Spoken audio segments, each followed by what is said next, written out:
ప్రియమైన దేవుని పిల్లలారా, ప్రప్రథమంగా మీ ప్రాంతానికి వచ్చి మీతో కలిసి ఈ మంచి సమయాన్ని దేవుడు పంచుకోవటానికి నాకు ఇచ్చిన ఈ భాగ్యానికి మొదటిగా దేవునికి వందనములు చెల్లిస్తున్నాను. రెండవదిగా నన్ను ఈ ప్రాంతానికి రప్పించిన ప్రియ దేవుని సంఘానికి, సంఘ పెద్దలకును, సంఘ సభ్యులకును పేరు పేరున నా హృదయపూర్వక ధన్యవాదాలు. దేవుని వాక్యము మానవ జ్ఞానము కంటే గొప్పది. అది నా చిన్నతనం నుండి నాకున్న ఆశ, నాకున్న తపన. ప్రపంచములో ఉన్న వారందరికంటే గొప్ప జ్ఞానముతో కూడుకున్న పుస్తకమని ప్రపంచ ప్రజలకు తెలియచేయాలనే ఆశతో నేను ఇలాంటి కార్యక్రమాలలో మాట్లాడటం కానీ, ఎలాంటి వారితోనైనా క్రీస్తును గూర్చి వాదించటానికి కానీ సిద్ధపడుతూ ఉంటాను. మనం నమ్మినటువంటి ఈ వాక్యము మానవుని చేతిలో ఓడిపోయేది మాత్రం కాదు. దేవుడు స్వయాన్న తన మేధా సంపత్తుతో ఈ వాక్యాన్ని పరిశుద్ధాత్మ దేవుని ద్వారా వ్రాయించారు. అందువలన మనిషి మట్టి మెదడు నుండి పుట్టిన ఆలోచన దేవుని ఆలోచనకు సరిపోదని మొదట మనం గ్రహించాలి. ప్రపంచంలో ఎంత జ్ఞానం ఉన్నా ఆ జ్ఞానాన్ని చిన్న మాటలో మనం కొట్టిపడేయచ్చు. ఆకాశ మహాకాశాల గురించి ఈరోజు శాస్త్రం ఎన్నో ఆశలు పెట్టుకుంది. భూమి, దానిలో ఉన్న సంపద కోసం మనుషులు చాలా ఆశ పెట్టుకున్నారు. దానికి సంబంధించిన జ్ఞానాన్ని వీళ్ళు సంపాదించుకుంటున్నారు ఈరోజు. అది కూడా చాలా తక్కువ మాత్రమే చెప్పొచ్చు. ఎంత జ్ఞానాన్ని సంపాదించినా ఆ జ్ఞానం యొక్క ఉద్దేశం ఒకటే.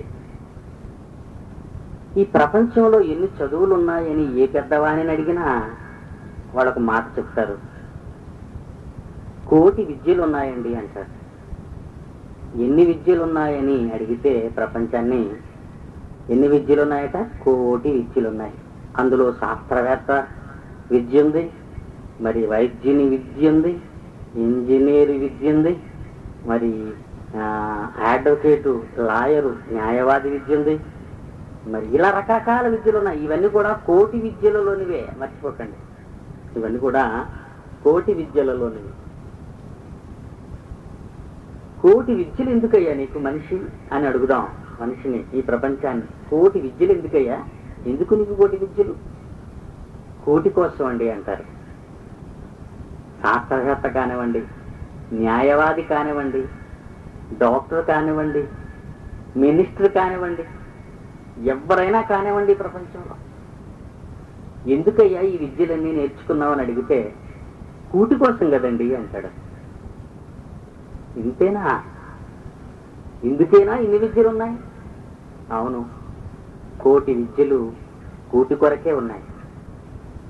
కూడు దేనికి? కడుపుకండి. కూడు కడుపుకి. కడుపు ఎందుకు? ఈ వంటిని పెంచటానికి, వంటిని పోషించటానికి. ఈ కడుపు ఎందుకండి?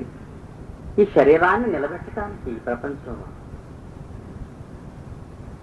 అతడు England prime minister John Major కానివ్వండి, భారత ప్రధాని పివి నరసింహారావు కానివ్వండి, అమెరికా ప్రెసిడెంట్ బిల్ క్లింటన్ అయినా కానివ్వండి, ప్రతి వాళ్ళు ఈ భూమి మీద బ్రతకాలంటే వాళ్ళకు ఒక శరీరం కావాలి. శరీరాలు లేని వాళ్ళు భూమి మీద ఉండకూడదు. శరీరాలు లేని వాళ్ళు భూమి మీద ఉండకూడదు. కొంచెంగా మాట్లాడతాను నేను, మీకు అర్థం కావాలని నా భాష నేను తగ్గించుకుంటున్నాను. పెద్ద సంగతులు ఒకవేళ మీరు తట్టుకోలేరేమో అని కూడా భయపడుతున్నాను నేను. లోకంలో ప్రతి వాణిని చూడండి, ఈ భూమి మీద బ్రతకటానికి ఒక శరీరం కావాలి. ఆ శరీరాన్ని జీవింప చేయటానికి ఒక కడుపు కావాలి అందులో. అందుకే శరీరంలో కడుపు ప్రధానమైనటువంటి విషయంగా, వస్తువుగా మనకు కనబడుతుంది. మెషిన్గా మనం తినేదంతా అది జాగ్రత్తగా శరీరానికి కావలసిన బలాన్ని ఇచ్చే రక్తంగానో మరిదేనుగానో మార్చి అవయవాలన్నీ ఆరోగ్యంగా ఉండేటట్టు అది తయారు చేస్తుంది. అందువలన విద్యలు ఎందుకయ్యా అని అడిగితే కూటి కోసం, కూడెందుకయ్యా అడిగితే కడుపు కోసం, కడుపు ఎందుకయ్యా అని అడిగితే శరీరం కోసం, శరీరం ఎందుకయ్యా అని అడిగితే ఈ ప్రపంచాన్ని, ఈ లోకంలో చచ్చినంత వరకు బ్రతకటానికి, ఈ లోకంలో చచ్చినంత వరకు బ్రతకటానికి. తర్వాత ఇంకేముందండి, తర్వాత చచ్చిపోయాక ఏమీ లేదంటుంది విద్య. తర్వాత ఏంటి మరి అని అడిగితే ఏదో మీరు పెద్ద చూసి వచ్చినట్టు చచ్చిన తర్వాత ఏదో జరుగుతుందని అంటారు మనల్ని, అంతే కదా. మీరేదో తెలిసినట్టు చచ్చిపోయిన తర్వాత ఏదో జరుగుతుందని మీరు అంటున్నారు.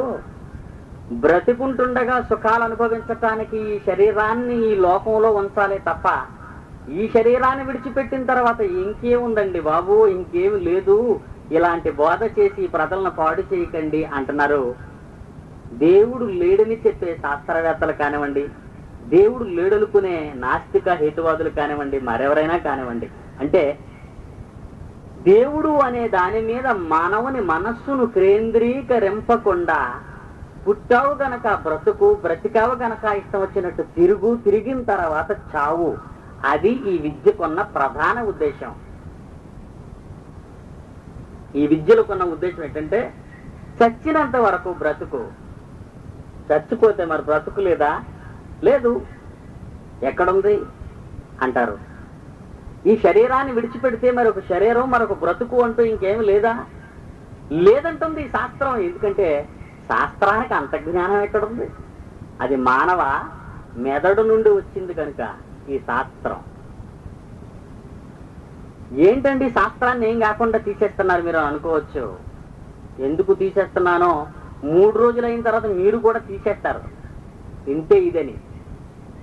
ప్రియులారా, ఒక విషయాన్ని మనం బాగా ఆలోచిద్దాం.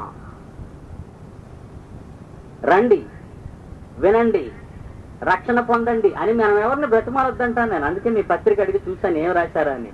రండి, వినండి, మేలు పొందండి అంటే మనం వాళ్ళ పక్షాన విజ్ఞాపన చేస్తున్నట్టు, రండి మీరు, రండి రండి అని పిలుస్తున్నట్టు ఉంది కదండి. ఒక మంచికి ఎంత తాపత్రయపడుతున్నారో చూసారా. కానీ ఈ మనుషులు వినరు. నా ఉద్దేశంలో వీళ్ళని ఎందుకు బ్రతిమలాడాలా అంటాను నేను. ఎందుకు వీళ్ళని బ్రతిమలాడాలి? ఒక మంచి చెప్పడానికి ఎందుకు బ్రతిమలాడాలి వీళ్ళని?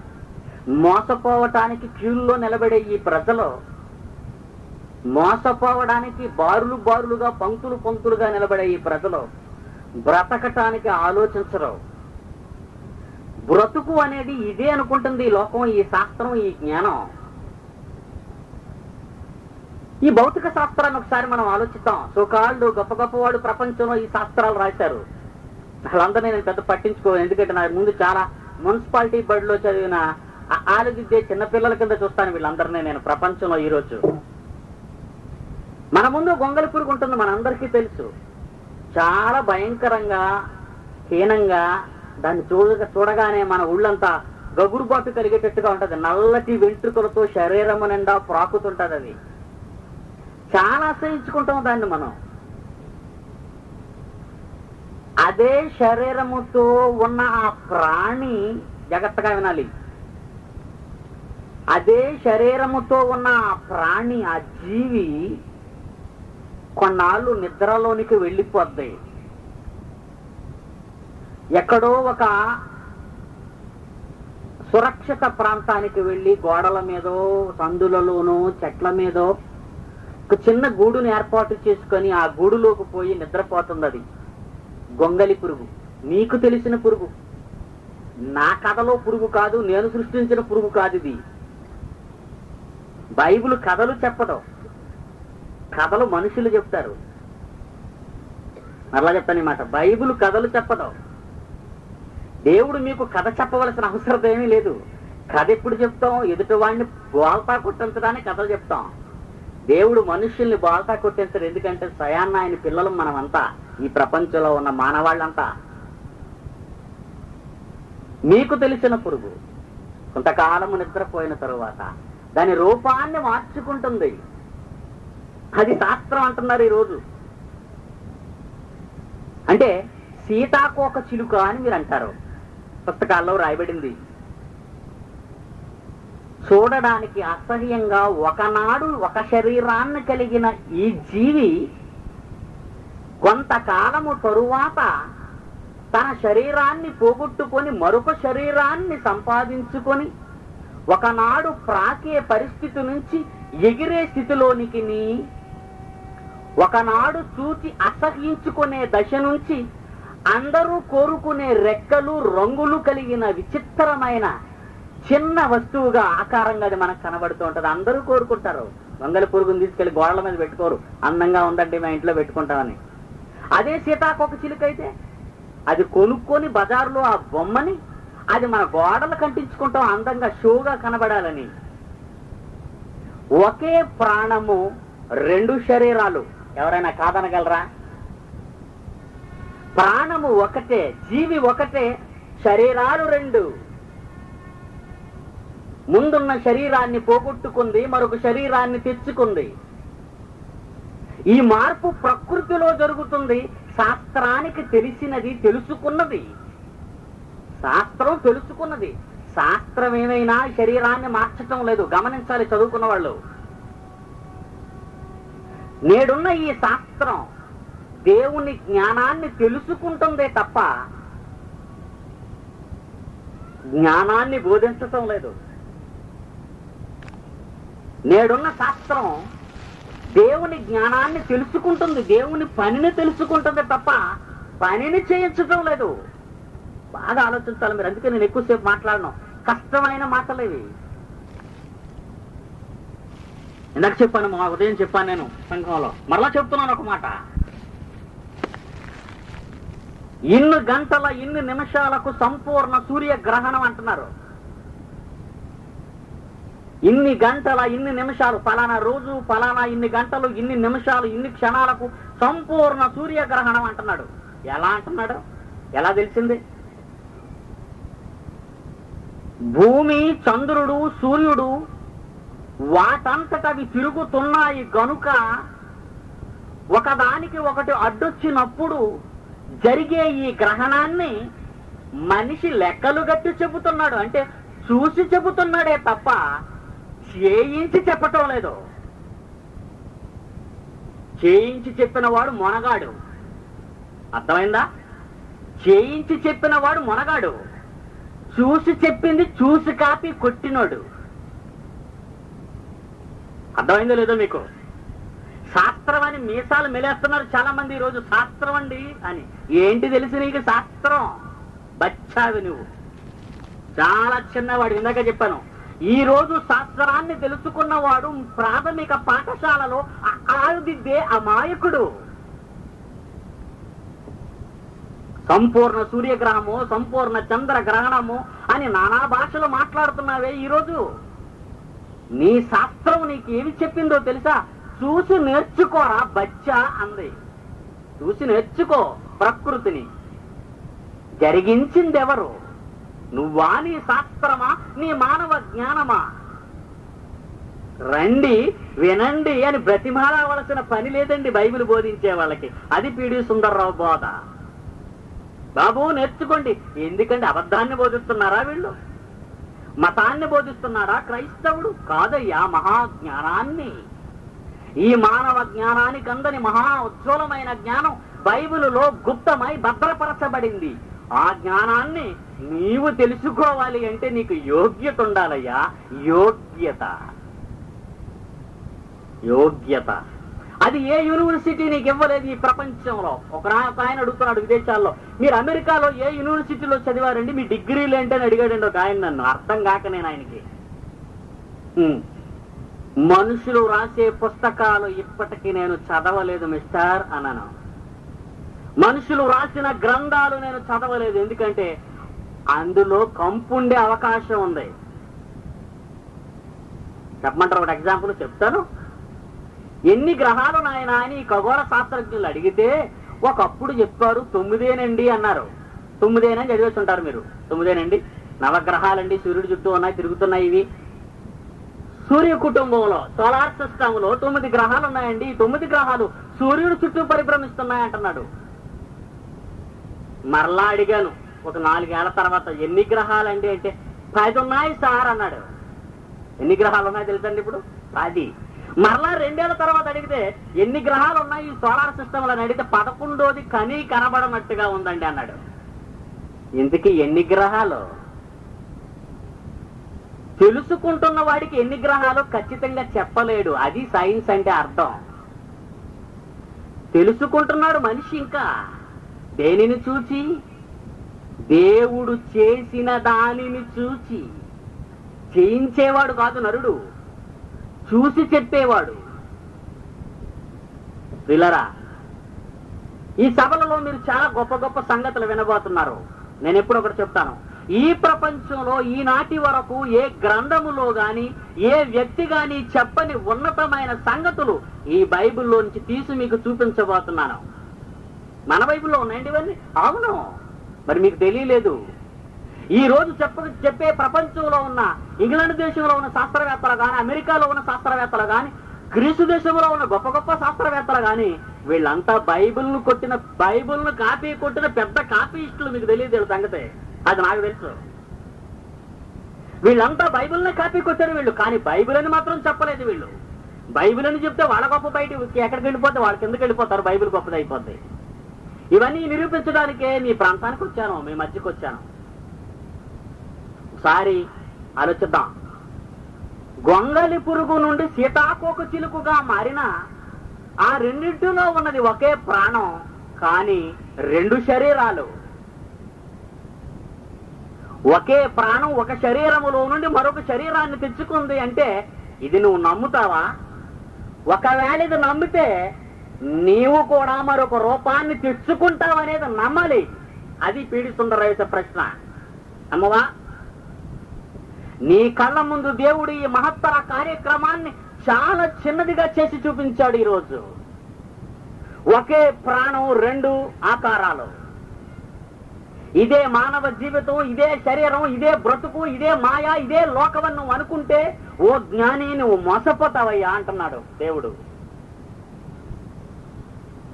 నీకు కూడా మరో రూపం ఉంది, నీకు కూడా మహత్తరమైన జీవితం ఉంది. అది చావు తర్వాత ప్రారంభం అవుతుందన్నాడు దేవుడు. గాఢ నిద్రలో తన శరీరాన్ని పోగొట్టుకుని మరో శరీరాన్ని తెచ్చుకున్నది సీతాకోక చిలుకని నువ్వు నమ్మాలి. అది నువ్వు నమ్మితే తర్వాత నమ్మేదే నీకు చెప్తాను అన్నాడు. ఇవన్నీ నేను ఎందుకు చూపించాను మీకు అంటున్నాడు దేవుడు. ఎందుకు చూపించానో తెలుసా? ఈ ప్రకృతిని కళ్ళ ముందు మనుషులకు ఎందుకు కలిగించాను, జరిపిస్తున్నాను, చూపిస్తున్నాను అంటే అసలు నీ తండ్రి ఏంటో నువ్వేంటో తెలుసుకోవాలి. ఈ భూమి ఏంటో, ఈ ఖగోళం ఏంటో, ఈ శాస్త్రం ఏంటో నువ్వు గ్రహించాలి. మనిషి ఏమి చెప్పగలడు? వాడు శాస్త్రం ఏం చెప్పగలదు? దానికి ఏం తెలుసని. సోదర సోదరీమణులారా, బైబిల్ నుంచి కొన్ని మంచి మాటలు దేవుడు రాయించాడు. దయచేసి బైబిల్ ఉన్న వాళ్ళు ఎప్పండి. 1 కొరింథీయులకు రాసిన పత్రిక, 1 కొరింథీయులకు రాసిన పత్రిక 1వ అధ్యాయము, 1 కొరింథీయులకు రాసిన పత్రిక 1వ అధ్యాయము 20వ వచనం చదువుతాను వినండి. జ్ఞాని ఏమయ్యానో అడుగుతున్నాడు దేవుడు. జ్ఞాని ఏమయ్యానో? ఈ సుల్లూరులో నేను జ్ఞానవంతుడినని చెప్పుకునే వాళ్ళు ఎవరైనా ఉంటే, మీకంటే నేను జ్ఞానాన్ని బాగా చెప్పగలను, ఫలానా పుస్తకంలో చదివాను, ఫలానా రచయిత రాశాడు, ఇది నిర్ధారింపబడిన రుజువు సాక్ష్యాలతో ఉన్నదని నిరూపించగలిగితే ఈ వేదిక మీద పీడి సుందర్రావు అతను ఎదుర్కోవడానికి సిద్ధంగా ఉన్నాడు. బైబిల్ అడుగుతుంది, జ్ఞాని ఏమయ్యాను? ఇంకా శాస్త్రి ఏమయ్యాను? శాస్త్రి, శాస్త్రము తెలిసిన వాడని అర్థం. శాస్త్రి అంటే మరొకటి అనుకోకండి. శాస్త్రము తెలిసిన వాడు, జ్ఞానము ఎరిగిన వాడు, శాస్త్రము తెలిసిన వాడు, ఈ లోకపు తర్కాన్ని అంటే వాదించువాడు, ఏది నిజమని రుజువులతో బయటకు తెచ్చేవాడు తర్కవాది, న్యాయాన్ని తెచ్చేవాడు న్యాయవాది. ముగ్గురిని ఛాలెంజ్ చేస్తున్నాడు. జ్ఞాని గాని, శాస్త్రాన్ని తెలిసిన వాడు గాని, తర్కన తెలిసిన వారు గాని పిలుస్తున్నాడు. ఏమయ్యను? దేవుని మాటల ముందు వీళ్ళు నిలవలేరని అర్థం ఆ మాటకి. జ్ఞాని ఏమయ్యను? శాస్త్రి ఏమయ్యను? ఈ లోకపు తర్కవాది ఏమయ్యను? ఈ లోక జ్ఞానమును దేవుడు వెర్రితరముగా చేసి ఉన్నాడు కదా.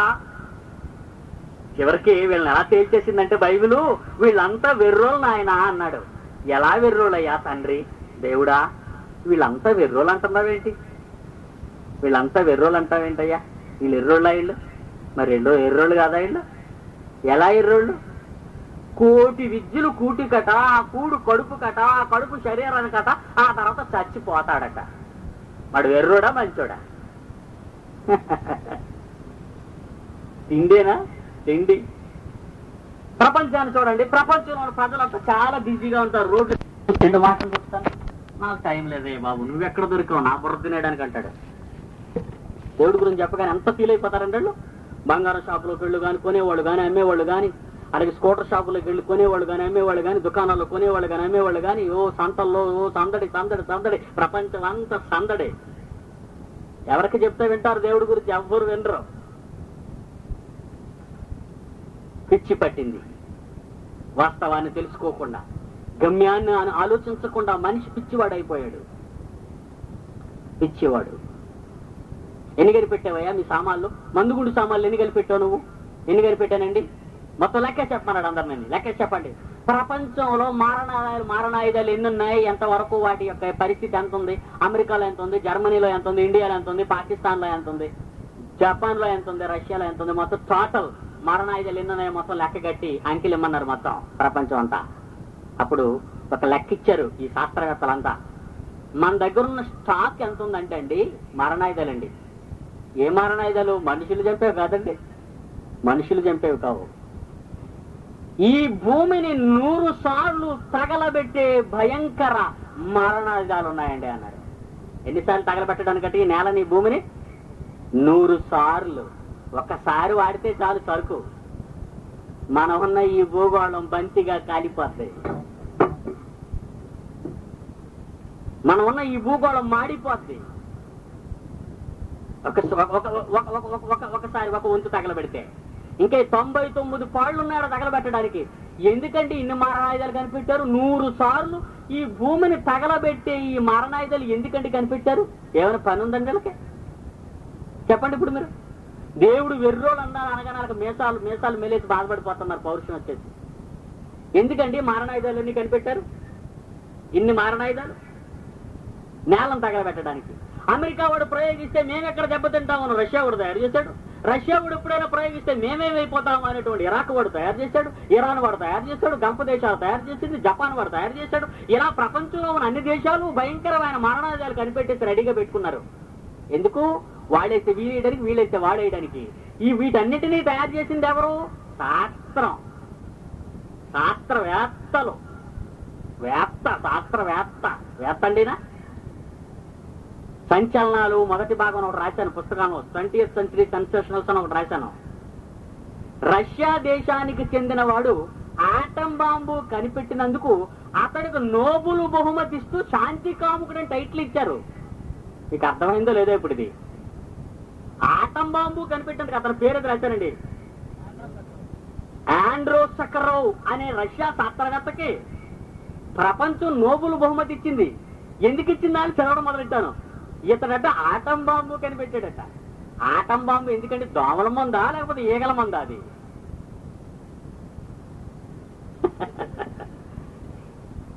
దోమల మందు కనిపెడితే బాగుందండి ఏదైనా బాంబు, రాత్రులు హాయిగా నిద్రపోయేవాళ్ళం. ఆకలి తీర్చడానికి కనిపెడితే బాగుందండి ఏదైనా బాంబు, అది పేల్చుకొని పడుకుందు. Atom bomb కనిపెట్టాడట. అతను ప్రపంచ శాంతి కాముకుడట. మరలా ప్రపంచ శాంతి దూతటండి.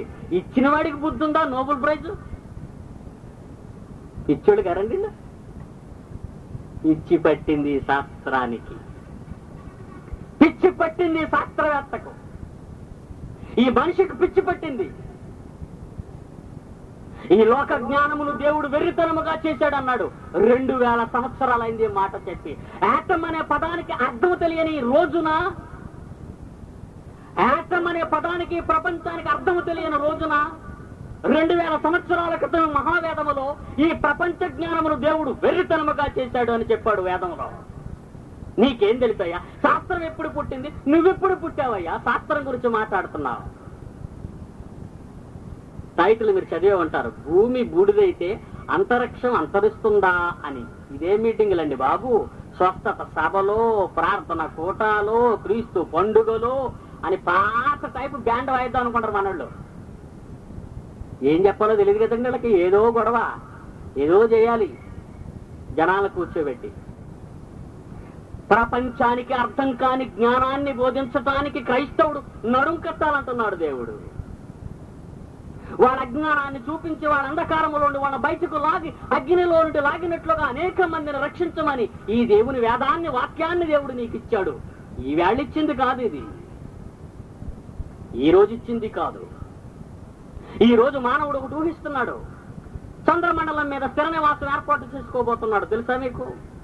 చంద్రమండలానికి భూమికి మధ్యని ఒక అంతరిక్ష కేంద్రాన్ని తయారు చేశాడు. మీకు తెలుసా? చంద్రుడి దగ్గర నుంచి అంగారకుడి దగ్గర వెళ్ళడానికి అంగారకుడికి చంద్రుడికి మధ్య ఒక స్పేస్ స్టేషన్ కట్టాడు. రైల్వే స్టేషన్ లాంటిది. రాకెట్ వెళ్ళి అక్కడ ఆగి కొంత కాస్త రెస్ట్ తీసుకుని మన ఆయిల్ కొట్టుకొని మళ్ళీ అంగారకుడి మీదకి వెళ్ళడానికి. ఎందుకండి ఇన్ని స్టేషన్లు, ఈ అంగారక గ్రహం మీదకి మానవుడు వెళ్లే ప్రయత్నాలు? దీని వెనకేదైనా కథ ఉందా? ఉంది. స్వార్థంతో కూడినది, కపటంతో కూడినది, మోసపూరితమైనది. జ్ఞానం అని చెప్పి విశ్వ మానవాడిని మోసం చేస్తూ ప్రజాధనాన్ని కోట్ల రూపాయలుగా వెచ్చించి కడు దరిద్రుడు తిండి లేక, గూడు లేక, పట్ట లేక అలమటిస్తున్న మనుషుల సంగతి ఆలోచించని ఈ నరుడు కోట్లాది రూపాయలు వెచ్చించి ఆకాశం అంతరిక్ష కేంద్రాలను కట్టి భూమి మీద నుండి చంద్రుడి మీదకి, చంద్రుడి మీద నుండి అంగారకుడి మీదకి వెళ్లాలని ఆశపడుతున్నాడు. ఎందుకో తెలుసా మీకు? విహార యాత్రకు కాదు. రేపు ఈ భూమిని తగలబెడితే, మానవుడి దగ్గర 100 సార్లు తగలబెట్టే మారణాయుధాలు ఎప్పటికైనా ప్రయోగింపబడితే, లేదా ఈ ప్రపంచానికి 3వ మహాసంగ్రామం, 3rd వరల్డ్ వార్, 3వ వార్ అంటూ జరిగితే భూమి మీద మనుషుడనే వాడు జీవనేది జీవించదు. ఎందుకంటే న్యూట్రాన్, హైడ్రోజన్ భయంకరమైనటువంటి బాంబులు కనిపెట్టబడ్డాయి ఈ రోజు, ఆటం బాంబులు లాంటివి. ఇవి గాని ప్రయోగిస్తే మానవాళి నశించిపోతుంది. భూమి పచ్చదనాన్ని కోల్పోతుంది. భూమి మీద ఉన్న సముద్రాలన్నీ ఇంకిపోతాయి. భూమి అంతా భస్మీపట్లం కాబోతుంది. భూమి రాలిపోతే, భూమి బూడిదైతే మేము చంద్రుడి మీద విజయ పతాకాన్ని ఎగరవేస్తూ మేము బ్రతకాలని అమెరికా వాడు ఉర్రూతలుగుతున్నాడు. లేదా అంగారకుడి మీద పోయి అక్కడ మా స్థావరాలు ఏర్పాటు చేసుకోవాలని రష్యా వాడు, జపాన్ వాడు, జర్మనీ వాడు ఉమ్మడి ఒప్పందాలు చేసుకుంటున్నారు. మీకు తెలుసా ఇదంతా? రాకెట్ వెళ్ళిపోయింది, చంద్రుడి మీద దిగిందని మీరు సంఖ్యలు కొట్టుకుంటుంటున్నారు. అవునా? ప్రపంచంలో అమాయకులైన ఈ ప్రజలందరూ కూడా అమాయకులు. ఈ ప్రపంచ ప్రజలందరూ అమాయకులను చేసి ఈ ప్రభుత్వాలు, ఈ రాజ్యాలు, ఈ చట్టాలు ప్రజలను అమాయకులు చేసి లేనిపోని కాకమ్మ కథలు అల్లి విజ్ఞానం అనే ముసుగులో, శాస్త్రం అనే పేరుతో నీవు నేను నివసిస్తున్న ఈ భూగోళాన్ని దగ్ధం చేయడానికి సిద్ధపడుతున్నారు. ఈ భూమి బూడిదైపోతే అంగారకుడి మీదకు వెళ్లి మరలా మరొక ప్రపంచాన్ని సృష్టిద్దాం అనుకుంటుంది ఈ మానవాళి, ఈ శాస్త్రం. అందుకే దేవుడు అంటున్నాడు ఒక మాట, ఈ లోక జ్ఞానమును దేవుడు వెర్రితనముగా చేసి ఉన్నాడు. మరి వీళ్ళందరికీ తెలియాలా ఈ బోధ? ఈ ప్రపంచంలో ఉన్న ప్రతి జ్ఞాని అనుకునే వాడికి ఈ బోధ తెలియాలి, బైబిల్ తెలియాలి. వీళ్ళ రహస్యాలన్నీ ప్రజల మధ్య విప్పాలి. వీళ్ళు చేస్తున్న స్వార్థపూరితమైన ప్రతి కార్యక్రమాన్ని అమాయక ప్రజలకు తెలియచేయాలి. క్రైస్తవులారా, మీదే ఈ బాధ్యత అంటున్నాడు దేవుడు. మీరే జ్ఞానులు అంటున్నారు. చదవండి బైబిల్. 1 కొరింథీయులకు రాసిన పత్రిక 1వ అధ్యాయంలో మీరంతా ఉన్నారు. 1 కొరింథీయులకు రాసిన పత్రిక 1వ అధ్యాయంలో 22వ వచనము, యూదులు సూచక్రియలు చేయమని అడుగుతున్నారు. యూదులు అనే వాళ్ళు మీకు తెలుసు. ప్రపంచ హిట్లర్ తర్వాత, నియంత్రణ హిట్లర్ తర్వాత యూదులు అనేవాడు సామాన్యుడు కాడు. వీడు చాలా ప్రమాదకరమైన వాడు యూదుడు. ఈ యూదులు అనేవాడిని ఒక చోట ఉంచితే ప్రపంచానికి ఎప్పటికైనా ప్రమాదమే అని చెదిరిపోయేటట్టుగా దొరికిన వాళ్ళన్న నరికి పడమన్నాడు. అంటే యూదుడిని హిట్లర్,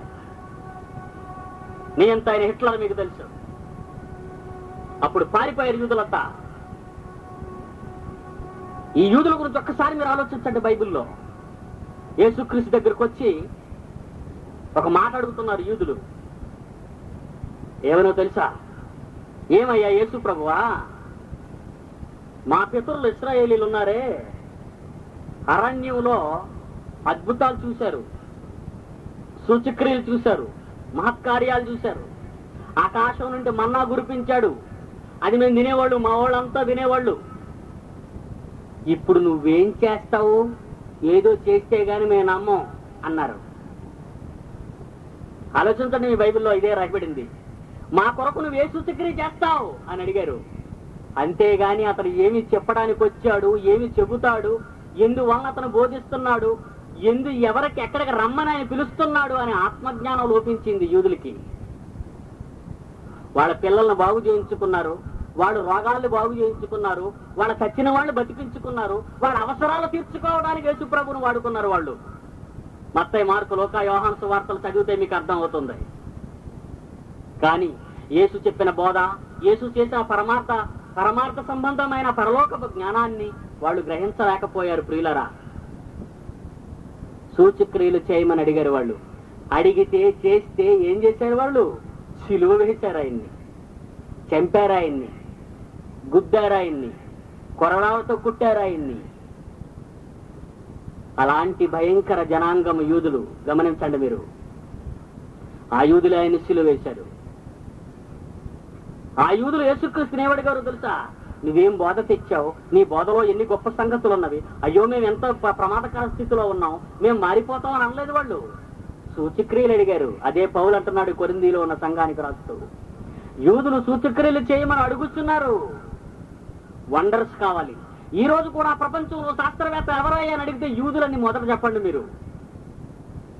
ప్రపంచంలో గొప్ప గొప్ప శాస్త్రవేత్తలు ఎవరో తెలుసా మీకు? యూదులు. అరిస్టాటిల్ ఎవరో మీకు తెలుసా? సోక్రటీస్ ఎవరో మీకు తెలుసా? ప్లేటో ఎవరో మీకు తెలుసా? వీళ్ళంతా గొప్ప గొప్ప గ్రీకు శాస్త్రవేత్తలు, గ్రీకు ఫిలాసఫర్స్ వీళ్ళంతా.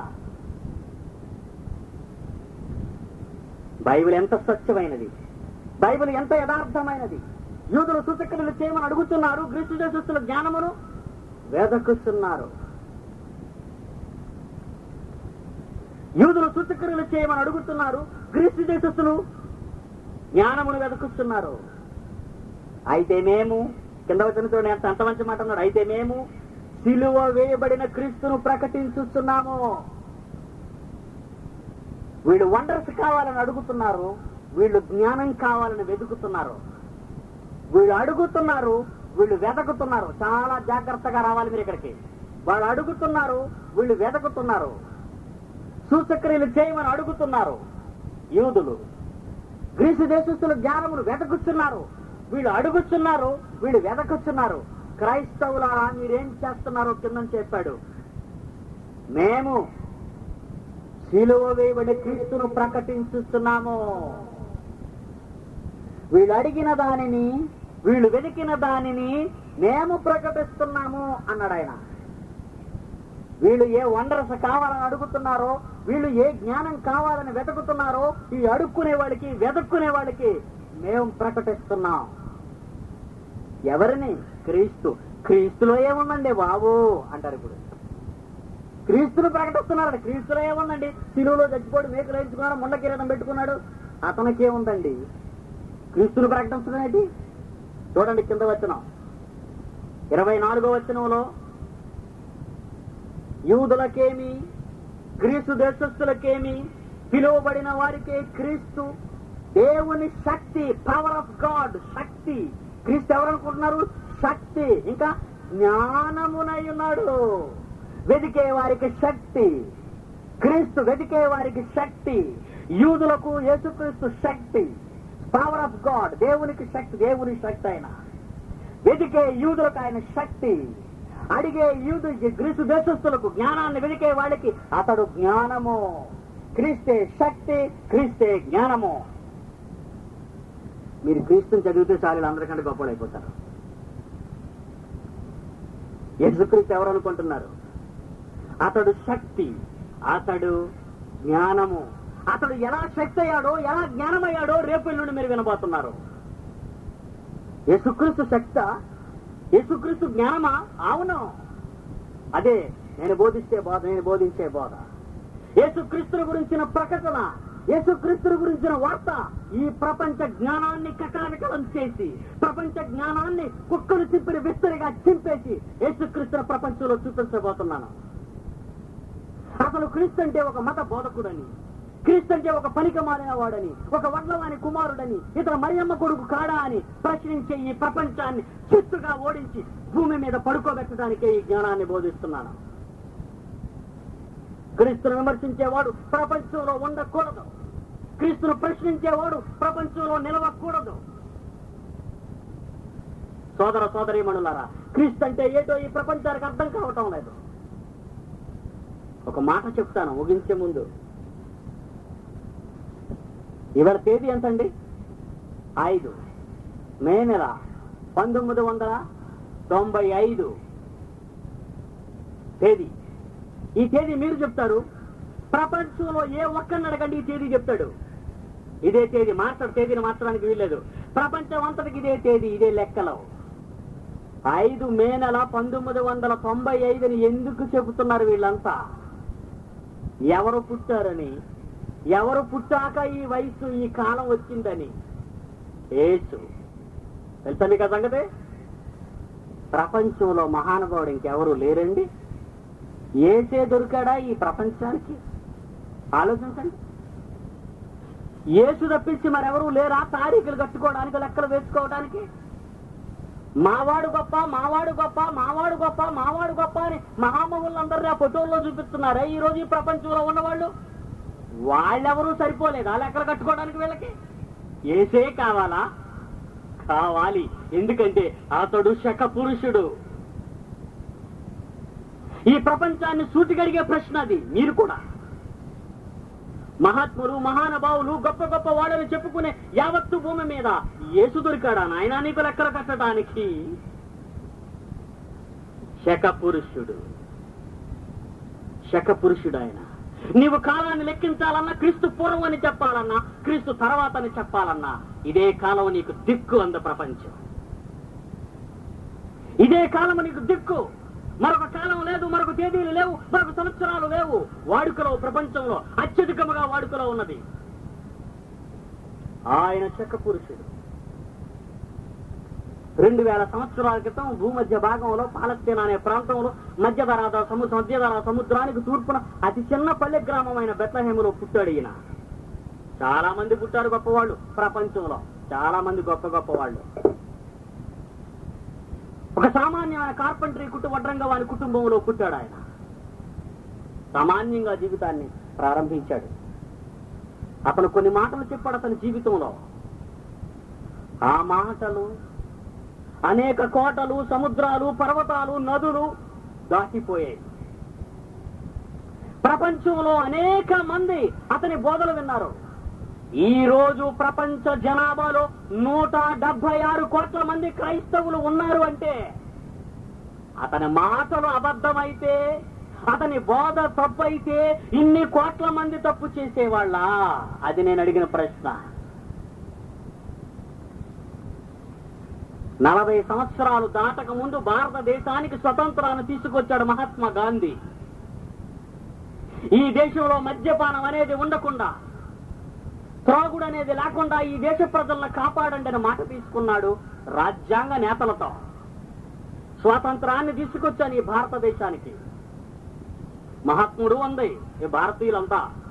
ఆయన అన్నా మహాత్ముడు అని. ఆయన చనిపోయాడు. కానీ భారతదేశంలో మందు లేకుండా పోయిందా? ఎక్కడ చూసినా మద్యమే. నిన్నగాక మొన్న కదండి మన రాష్ట్రంలో తీసేశారు. ఎక్కడ తీసేశారు? రాష్ట్ర కార్యక్రమాలు జరుగుతూనే ఉన్నాయి. మందు ముట్టొద్దు, మద్యపానం నిషేధించండి అని భారతదేశానికి స్వాతంత్రం తీసుకొచ్చిన మహాత్ముడు కేక 40 ఏళ్ల తర్వాత కూడా ఈ దేశం వినలేనప్పుడు, 2000 సంవత్సరాల క్రితం యేసుక్రీస్తు వేసిన కేక ప్రపంచాన్ని కదిలించి 176 కోట్ల మంది ప్రజలను తన వాళ్ళుగా మార్చుకున్నాడు అంటే ఏ బోధ నిజం, ఏ బోధ స్వచ్ఛమైనది, ఏ బోధ సత్యమైనది ప్రపంచం ఆలోచించుకోమని చెప్పండి. ఈరోజు ప్రపంచ జనాభాలో అత్యధికమైన ఉన్నతమైన స్థానానికి వచ్చింది క్రైస్తవ్యం. ఎందుకు? ఆ బోధ నిజం, ఆ మాటలు నిజం, ఆ వాక్యం నిజం.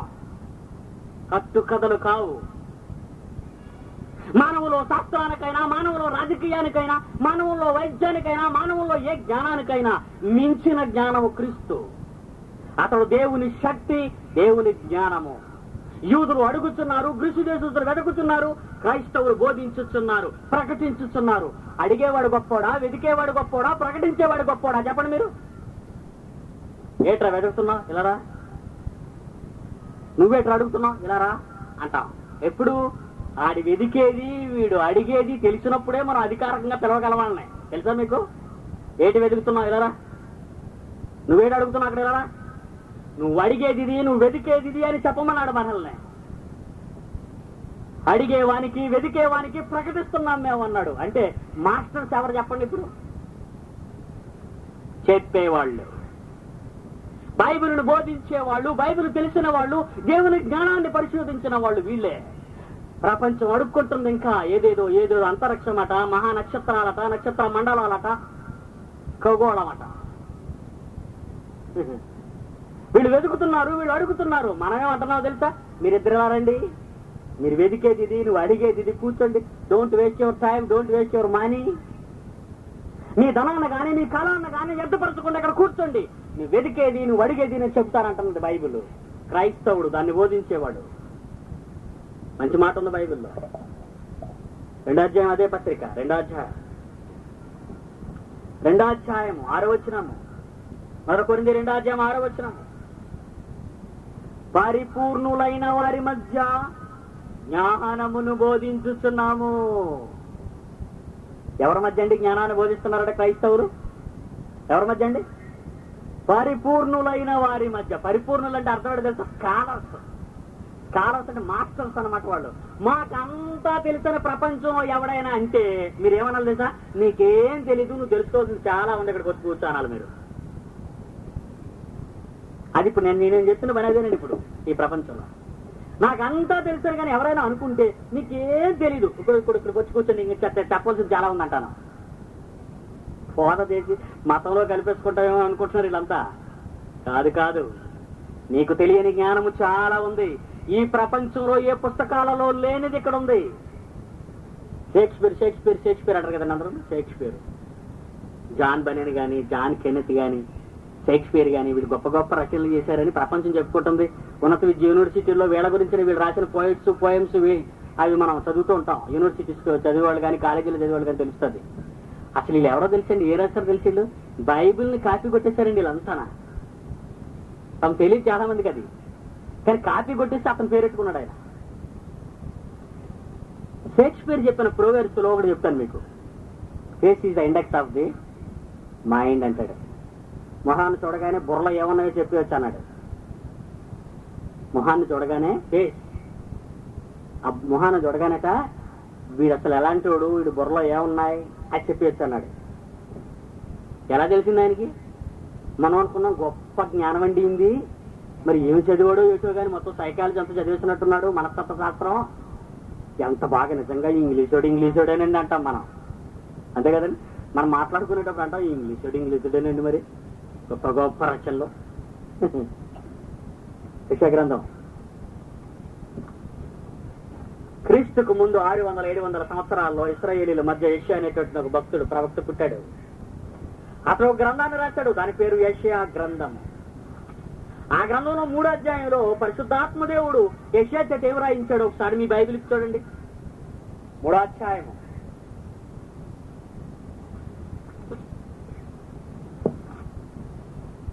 9వ వచనం.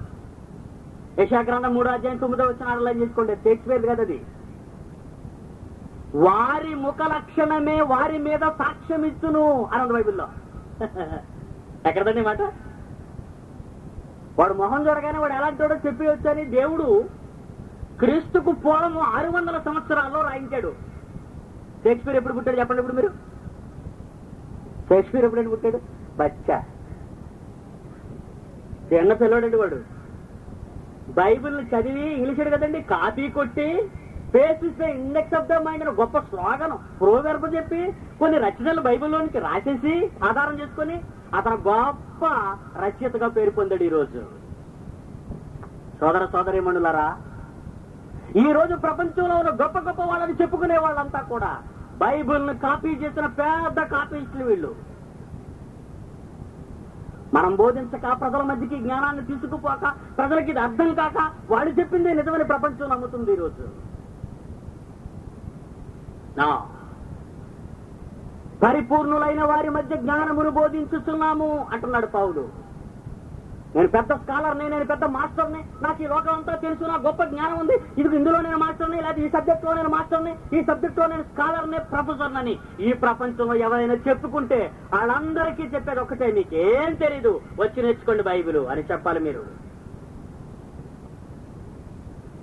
క్రైస్తవుడు నువ్వెంత గొప్పవాడివి, ప్రపంచానికి జ్ఞానము చెప్పవలసిన వాడవు, ప్రపంచానికి భవిష్యత్తును చెప్పవలసిన వాడు, ప్రపంచ భవిష్యత్తును మార్చవలసిన వాడు క్రైస్తవుడు.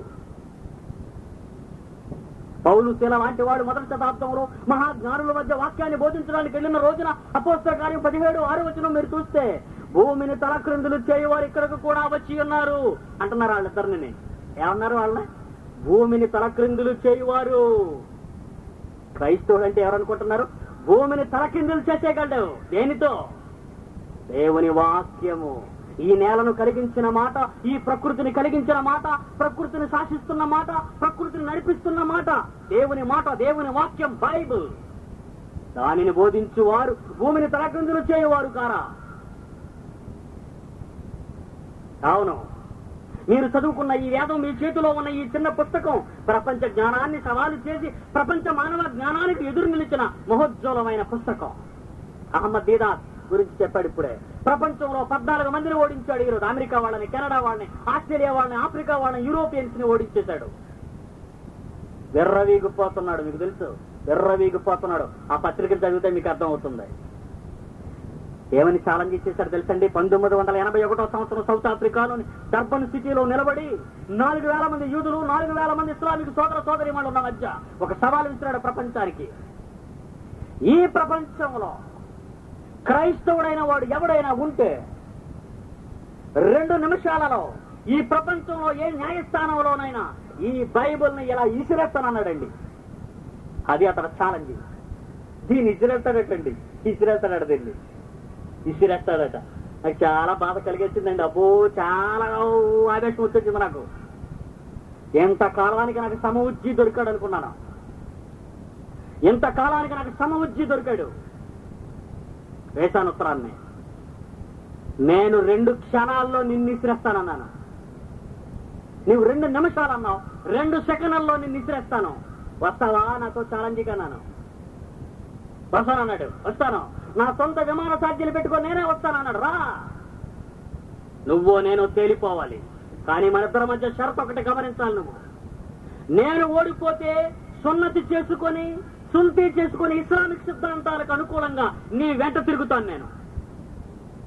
నువ్వు ఓడిపోతే ప్రజాకోర్టులో అక్కడే నీళ్లలో నేను బాప్తీసం ఇచ్చి క్రైస్తవుడిగా మార్చేస్తాను నిన్ను. ఇది మన ఇద్దరి మధ్య ఒప్పందం. ఆ ఒప్పందానికి సిద్ధమేనంటే సిద్ధం అన్నాడు. అంతే. ఎంత రోషంగా ఉన్నాడో చూడండి. రా, అయితే దేవుని జ్ఞానం ఎంత గొప్పదో నిరూపించబోతున్నాం. అయితే మీకు ఒక సంగతి చెప్తాను. భవిష్యత్తు దీదాతు ఓడిపోతాడు. ఎంతమంది చెప్పేసి చూసారా? నేను ఎందుకు చెప్పగలిగానో తెలుసా? అతడు వాదనలు విన్న తర్వాత అతని వీడియో క్యాసెట్స్ అన్ని నేను విన్నాను. ఆ దేశానికి వెళ్ళి వీడియో క్యాసెట్స్ తీసుకొచ్చాను. ఏ ఇస్లామిక్ దేశాలలో క్రీస్తును అబద్ధికునిగా ప్రకటించాడో అదే ఇస్లామిక్ దేశాలకు వెళ్లి 28 మందికి బాప్తీసం ఇచ్చాను నేను.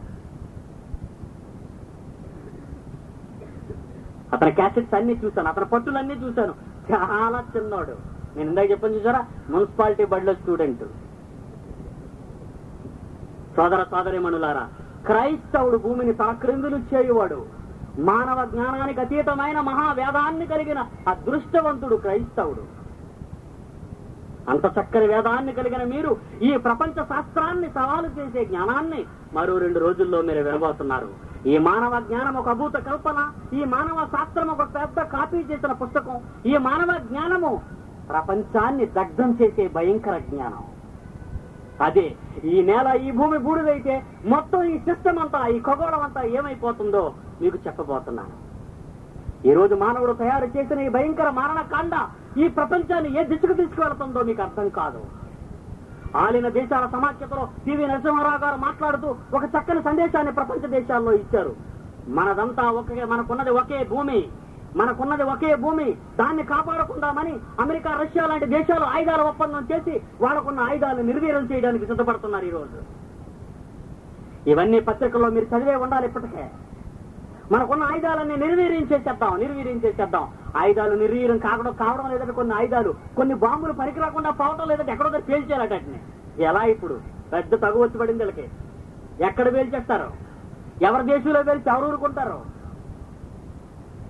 దేనికది నిప్పుతున్నారు ఈ రోజు వాటిని. అయినా సరే ఈ భయంకర ఈ మరణాయుధం పోవాలంటే ఈ శాస్త్రం ఒక్కరు కనిపెట్టింది. చివరికి ఈ భయంకరమైన బాంబులన్నీ నిర్వీర్యం కావాలంటే ఒకే ఒక మందు కనిపెట్టామండి అన్నారు. ఏంటి నాయనా మందు అని అడిగితే చెద పురుగులు తినేయాలన్నారు. తెలుసా మీకు? ఈ బాంబులన్నింటినీ ఎక్కడైతే భయంకరమైన చెదలు గుట్టలుగా ఉంటాయో అక్కడ పాతేయమని సలహా ఇస్తున్నారు శాస్త్రవేత్తలు. అక్కడ పాతేయండి. ఆ చెద పురుగులు తినిస్తేనే అవి పనికి రాకుండా పోతాయట. మానవుడు తన జ్ఞానంతో తయారు చేసిన ఈ మరణాయుధాలు పేల్చకుండా నిర్వీర్యం కావాలంటే మళ్ళా ఆ ప్రకృతి అవసరమైంది మనిషికి. పురుగు తినేయాలట వాటిని, పురుగు. మరి ఆ పురుగులు లేకపోతే, ఆ పురుగులు దేవుడు సృష్టించకపోతే వీడు చేసిన తెలివి తక్కువ పనికి ఏమైపోవాలి మనమంతా? అదే మానవ పిచ్చి జ్ఞానం. ప్రియులారా, రేపు మీరు తొందరగా రండి. ఎందుకంటే మీరు బస్సుకు వెళ్ళాలని నేను కంగారు పడుతున్నాను. చాలా దూరం వెళ్ళవలసిన ఉన్నారని. అందువల్ల రేపు ఎక్కువ మంది తొందరగా మీరు వచ్చినట్లయితే ఇంకా ఎక్కువ సబ్జెక్టు మీకు చెప్పడానికి నాకు అవకాశం ఉంటుంది. ప్రార్థన చేసుకుందాం.